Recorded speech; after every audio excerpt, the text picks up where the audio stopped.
What's up guys, it's Chris Majestic here with Majestechs, and today we're going to be taking a look at the Ring Video Doorbell Pro.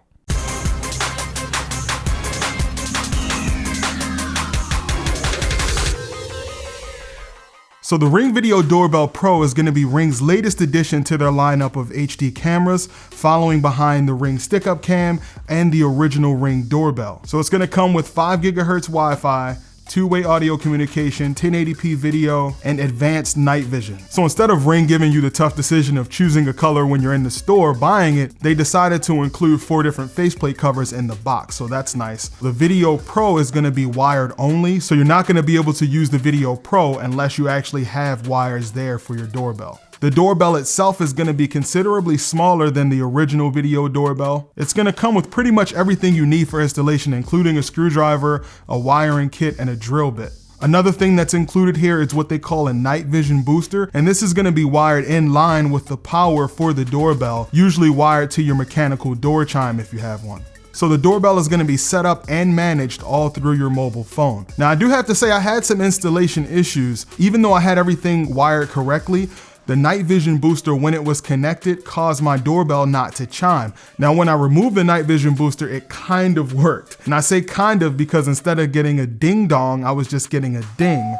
So it was kinda, I guess, halfway working. After talking to Ring support, they wanted me to send them some pictures of my wiring. I sent them everything they asked for, but unfortunately the issue is still unresolved. So this camera is gonna work one of 3 ways. It's either gonna be triggered by motion, by someone pressing the doorbell button, or you hitting the live view button to see it. And a video is gonna pop up on your phone where you can actually communicate with the person on the other end, or just simply ignore the call. When these events are triggered, it's going to send those events out to the cloud. Now Ring does give you a free 30-day trial for the cloud service. Once that 30 days is up, it's either gonna be $3 a month or $30 a year. And you can access these cloud recordings through the web app or through your phone. Now, as far as video quality goes, this is gonna be HD video. Now, they claim that it's 1080p. It doesn't quite look like 1080p to me. It seems to be only slightly clearer than the original Video Doorbell, which was 720p. Now, it does have what they're calling enhanced night vision, which works fairly well.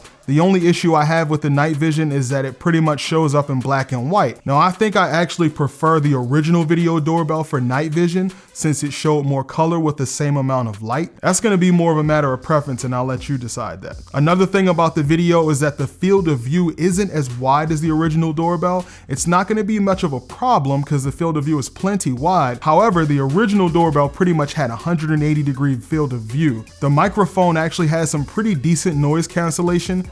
So this should give you a pretty good idea of sound and video quality. So as you can see, I have a lot of background noise. There's a highway not far from my house. So this will tell you if you can hear okay when somebody's at your front door.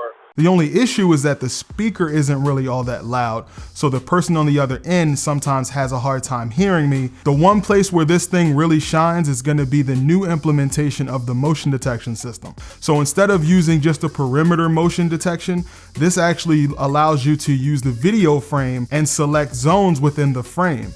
So you can select just a certain portion of the screen where you want that to be zone 1. You can select another portion to be zone 2 and set different triggers for those zones. This is really helpful for me because with the original doorbell, it was picking up a lot of trucks and buses coming up and down the street. Now I just select everything below the street and I don't get any more false alarms. Now, as far as Wi-Fi goes, they did add the ability to connect to 5 GHz bands now. Now I did test on both 5 GHz and 2.4, and I really did not notice a major difference between the two. It didn't seem to work any faster, and the video quality didn't seem to change at all. As far as overall operation, the wait time really wasn't that long. With my network, it takes about 3 to 5 seconds for the notification to pop up on my devices. Now, I will note that with my original Ring doorbell, I had absolutely no delays with the doorbell chime, but several people have reported that there's a 3-second delay for mechanical doorbell chimes. I'm not sure why it works differently. It may be something that they may address in a future firmware update. So at the time of this video, the price of this doorbell is about $249 compared to $180 to $200 for the original doorbell. So you're looking at $50 to $70 more. Unfortunately, I don't think I can really recommend this over the original doorbell at this time, just because some of the issues that I'm experiencing with it, the delays, the more narrow field of view, the night vision, the fact that the video quality isn't really that much better. However, if you're going for something that looks a lot more sleek, and you don't necessarily care about those things, then it may work just fine for you. And also keeping in mind that Ring does release regular updates for these devices, so they may address some of these concerns in the future. All right, guys, that's it for this video. If you found it helpful, please make sure you hit that like button for me. Don't forget to subscribe, and as always, thanks for watching.